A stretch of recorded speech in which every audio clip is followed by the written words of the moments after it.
Hello, good afternoon. Welcome to Colona Now Live. We're broadcasting on YouTube and X from the top of the Landmark 6. And, well, we've got your day's news story set up for you. Got a nice little view happening here today. Yeah, we got some graffiti out the window there, too. You just take that camera and show it. We'll have to take pictures and do that. There you go. But put it on our TikTok, maybe. Yeah. You can see the message there. That's what we should do. Let's do that. Let's put it on TikTok. If you want to see what that message is outside our window, you can see it written in the snow there. Sophie will put it on TikTok. Whoever Colin is, I don't know. But anyway, well, let's get things going, shall we? The return of heavy snow this week is expected. A special weather statement issued by Environment Canada this morning warns that an Arctic front sweeping across the province from north to south will arrive. Well, we know what Arctic front means, and we've been feeling that too, right? So we'll also get a low pressure with that. We'll approach from the coast from the west, and that moisture as the Pacific system reacts with that cold front from the north. You can expect periods of heavy snow and snowfall warnings may be issued for some of the regions. And that's expected to fall on Tuesday, Wednesday in the areas that are going to be affected.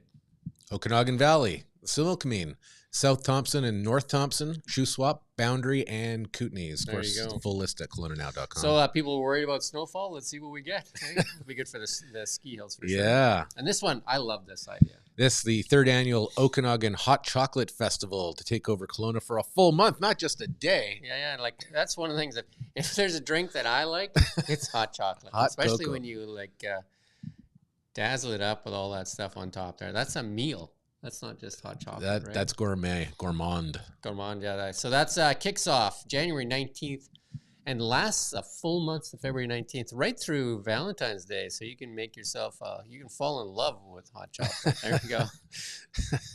I've eaten so many chocolate bars over the Halloween period, and then a lot of chocolate like chip cookies and things through Christmas, and now the hot chocolate. Like, when's it end? It's a month-long festival. The celebration of hot chocolate isn't like a Kelowna beer fest in a sense that people don't go to a single venue on a specific day to test several hot drinks. Instead, the customers are encouraged to go on a variety of participating establishments over the course of 4+ weeks to try as many hot chocolate creations as you can. And I imagine after that, you can, get your fitness pass, because if you have like one of those every day, hey, you'll be able to earn some prizes though. If you go to various things, get a stamp, I guess, or something like that, and a new festival passport. And throughout the course of the event, people will be encouraged to donate to the Central Okanagan Food Bank, and at the same time, have some spectacular hot chocolate and put your vote in. I like the one on the far right there. I mean, if I was your jam? Picking on one of them, I'd pick that one, that oozing chocolate, like just almost like a kid getting ready for prom. They're getting that probably went too far. Right? I'm not sure I want to drink it now, but anyway. We have a desperate search, I'm afraid to say, underway after a BC man's car was stolen with beloved dog inside. What a terrible story this is. The NWPD, the New Westminster Police Department, is urging the public keep an eye out for a stolen vehicle with very precious cargo inside. According to the police, the black 2012 Fiat 500 Sport was stolen from the 800 block of Carnarvon Street. Shortly after midnight, the victim's 6-year-old border collie was sitting in the back seat at the time. Zoe was wearing a collar when the car was stolen, brown, white in color, and a red nose and freckles. Zoe's owner extremely upset and understandably as he's concerned for the well-being of his beloved pet. We're asking the public to share this story and help reunite the man and his dog. Officers looking for CCTV footage. My question is, what was the dog doing in the car? Yeah, a little cold, eh? Anyway. Speaking of dogs. Yeah, biting and spitting. Aggressive passenger removed from a flight and arrested at Vancouver International Airport. Wow. Yeah, so police were called to YVR over the weekend to deal with what they called an aggressive passenger. According to the Richmond RCMP, the passenger was on a flight that had arrived at the airport shortly after noon on Sunday. Officers were told the passenger had allegedly assaulted someone traveling with them during the flight to Vancouver. When Mounties boarded the plane, the flight after it landed in YVR, they began a lengthy attempt to de-escalate the situation. Eventually, they brought it to a peaceful end, apprehending the passenger under Section 28 of the Mental Health Act. Escorting the passenger off the flight, they were actively resisting by biting and spitting the police officers. for the safety of the officers and the public, a spit hood was placed on the jeez. individual. Oh, no. Yeah, so that's that picture that we seen earlier. Anyway, That sounds quite I'm a not sure scene. if they're going to press any charges. There you go. But there you go. You and I did a video with ex-Liberal MP Dan McTeague. Yeah, This was so about a he's from week ago or Ontario, something. right? He's very connected to the energy sector. And in a recent video, not our video, in a recent video, he explains how Liberals will dump Trudeau and then go down in the election. Yeah, so he was representing ridings in Toronto between 1993 and 2011. Yeah, so he was a Liberal MP, and he's got a lot to say about Justin Trudeau and the current leadership of the Liberal Party. So we won't give a lot of it away. Mm-hmm. What we'll recommend that you do is you go on Colona now, and you can see the story and the video where me and Jason sat down with Mr. Dan McTeague, and he shared his thoughts. He believes that we're going to have an election by October or November of 2024, and he believes that the Liberals will dump Justin Trudeau by the end of February. Yeah, that might be. That's next month.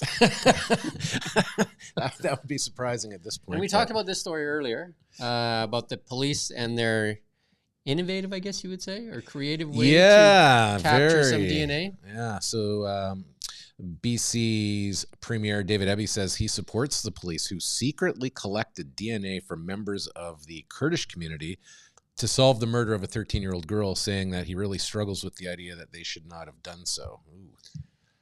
Eby says victim rights were profoundly and unalterably violated by her killer, and the police actions made the community safe from a predator. And, you know, anytime that somebody preys on a child, that's pretty, I guess, shocking to most people, right? That people feel like unsafe for sure. His remarks come after we talked about that story this morning. The Canadian Press did that, revealed that police posed as tea marketers to collect DNA from 150 Kurdish community members without their permission. And that led them to the brother of Ibrahim Ali, who then connected Ibrahim. And he's due to be sentenced here. I think it was tomorrow, right? Yeah. So there you go. So there's some infill housing. Yeah. 3 infill housing projects up for debate as Colona prepares to adopt new provincial rules. Yeah, those new rules are like, hey, if you want to build something, build it. Yeah. So what's to review? So there you go. All 3 properties that are up for review are currently zoned as large lot housing, and each application will be looking to rezone to duplex housing or infill housing. So they have large lots, lots of large lots in Rutland for sure. Yeah. Over the next few months, city staff will be updating the city's zoning bylaw to comply with the new provincial legislation that encourages infill housing on large lots currently dedicated to, like, if you look at that picture up there, you'll see, look at the size of that lot. I mean, back in the day, that was a regular sized lot, right? Mm-hmm. You got a house in the front and you got this large lot in the back. And now they're saying, you know, like, I mean, most people don't use their backyards either. It kind of makes sense to, like, infill it. I mean, neighbors might not like it, but yeah, I guess it depends on the situation. I mean, some could say that space could be better utilized for growing your own food, or if you have a large family. Lots of purposes. You know. So there's, again, on Colona now, you can go see the 3 properties. I think Sophie's showing you kind of it's all kind of the same. They're all kind of going to a duplex or a secondary house on those properties there. So there you go. Another exciting story. Yeah, the best breakfast spot in Colona as voted by you. You know, one of my favorite meals, breakfast. It's my second favorite meal, lunch, and then dinner. But breakfast, if I had to pick a meal, I could eat breakfast at lunch or dinner. 100%. I a lot of times I like favorite eggs. Breakfast meal though. Favorite breakfast meal? Favorite, yeah. I just like eggs basted. Yeah, okay. Yeah. Hash browns, bacon. I kind of like to fancy it up a little, huevos rancheros. Oh, there you eggs go. basted, but you get the I like beans a in blend. there. Like I don't mind the waffle every now and then too. Yeah. You know what I mean? I guess crepes would be like what I remember my mom used to make. You know, crepes were kind of crazy. Anyway, in bronze, according to Colona, best of Colona, voted by you, the readers, Sonny's, a modern diner. I've eaten there. It's good plus. Yeah, it's good stuff. Yeah. And then I've eaten at the Bow many times. That's right? an institution. I think people, some people come to Kelowna, they want to go there right away. And then Gold, the Jammery. The Jamboree used to be out towards the airport there. Now there's a Jamboree location on Highway 97, just where the old Costco used to be. Yeah, yeah. I could see those three making the list for sure. And then the other favorite that I have is the one that is just nearby us, and I'm the name Porter's. Oh, yeah. I think it's amazing, but they got that smashed potatoes or whatever. Yeah, it's really good. Yeah, just the what you call the classic breakfast there. Mm-hmm. Classic bacon and eggs with smashed potatoes. I make those at home now too, smashed potatoes. Best of Kelowna you can find at kelownanow.com, and it's brought to you by Secure Right. Yeah, and the best of Kelowna will be coming up again shortly. Get those ballots ready. Vote for Jason and Jim. Best newscaster. Is there a category for that? BC Premier David Eby in the news also here again, as he's pulled Mitzi Dean from her post as the Minister of Children and Family Development and appointed Victoria member of Legislature Grace Lord to the position. Shuffling the deck. And then, so he's done that. So Dean moves on to, he said his ministry has been rocky with several horrifying cases of abuse of children in government care during her watch, leading for calls for a resignation by the Green Party and the First Nations Leadership Council. So Dean will now just move over to serve as Minister of State of Child Care, overseeing the province. Yeah. See? Is there an accountability issue here? The Premier says Laura, who served as Parliamentary Secretary for Gender Equality, will bring passion and experience to the ministry. Eby also appointed Andrew Mercier as Minister of State for Sustainable Forestry to support Forest Ministers Bruce Ralston. That sounds like exciting position to me. Oh, boy. Yeah. Let's just make it so that there isn't anybody you get more money when you're a minister. Responsible either. Right? And another shuffle, Premier named Vancouver's George Chow as the Parliamentary Secretary for International Credentials to help remove barriers for internationally trained professionals to work in BC. Again, sounds like an addition. Mm-hmm. Mm-hmm. Why not? All right. Well, RCMP in northern BC probed 2 gang-related shootings, one of which was fatal. They believe to be connected to ongoing BC gang conflict. The 2 shootings happened within a month of each other and within the same block of a residential street at the center of town. Yeah, Fort St. John, happening on January 8th. The evening, a white 2-door BMW and a blue Ford Edge and a dark-colored sedan with tinted windows were parked on the east side of a convenience store on 90th Street and 100th Ave. Police say a 4th vehicle pulled in the parking lot of Kelly's convenience store, and according to witnesses, the occupants fired multiple shots at the white BMW. 2 of those bullets hit a nearby residence. One went through the front window into the kitchen, while the other struck the side of the house. All 4 vehicles quickly left the scene. However, the driver of the BMW crashed into a parked vehicle a short distance away and was pronounced dead. The passenger was observed leaving the BMW and getting into the sedan and driving away, the release says. No other injuries reported, and police believe this was a targeted attack. Fort St. John issued another statement on Monday providing an update about the shooting at an apartment building in mid-December. This Signature Point apartment building is directly adjacent to the location of the January 8th shooting. At this time, Mounties say the motive for the December 12th shooting is not yet clear, but is believed to be a targeted attack between groups involved in gang conflict. There you go. Well, they're definitely not working for the oil pipeline driving BMWs. You'd be driving a truck. Most people drive a truck in Fort St. John, that's for sure. Yeah. I used to live up there, so that's definitely truck country. Oh, yeah. The search for a 38-year-old Kelowna man has come to a tragic end, report the RCMP. Yeah, on January 7th, the RCMP were advised of a deceased man found in a wooded area off Benvulin Road in Casorso. That's near the roundabout there, I think, right? Mm-hmm. Mounties ended up, say they ended the search for Ryan Thomason, 38, who was reported missing on December 12th in the Lower Mission area. At that time, police said Thomason, who was experiencing homelessness, had been out of touch with his family for an unusual period of time. After a couple of weeks of 0 leads on his location, RCMP and Central Okanogan Search and Rescue partnered up to search the area at Knox Mountain while issuing a second plea for information in early January. RCMP have been working with BC Coroner Service to confirm the identity of the deceased and inform the family first and foremost. No foul play is suspected in this investigation.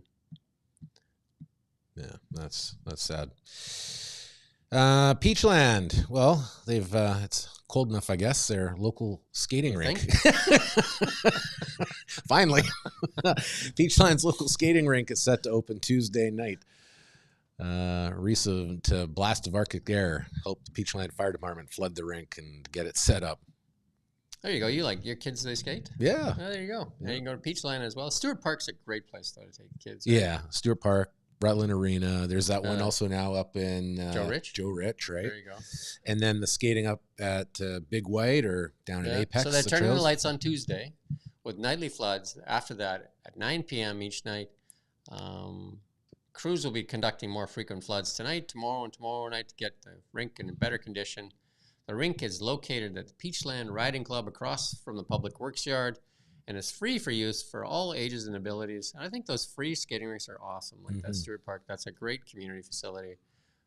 This one will be open from 7 a.m. till 9 p.m. and also available for some 3-on-3 hockey. Peachland District Peachland SL uses a shovel after playing a game of hockey, and remind all users that the rink is flooded every night at 9 p.m. Back in the day in Midway, we used to flood it with a fire hose, right? So we'd go out there and start the old wood stove in the change room. We'd get there early as kids so we could play some hockey, and we'd flood it ourselves at night too with a fire hose. There you go. Well, it's just like the old days there. Just like the old days. And that's our news. That's it. That's our news for today. We're back after a weekend. We're back together. A dynamic duo. I'm sure other people got some different names for us. But we'll go with dynamic duo. Check TikTok. You're going to see the message. Yeah. And it's a message to somebody. I don't know. Nobody here works by that name, so we'll assume it's for another floor. It's almost like crop, like using the snow as a circle. Crop circle. Yeah. Anyway, thank you for watching Colona Now, and we'll see you tomorrow morning at 9 a.m. Stay warm and stay safe.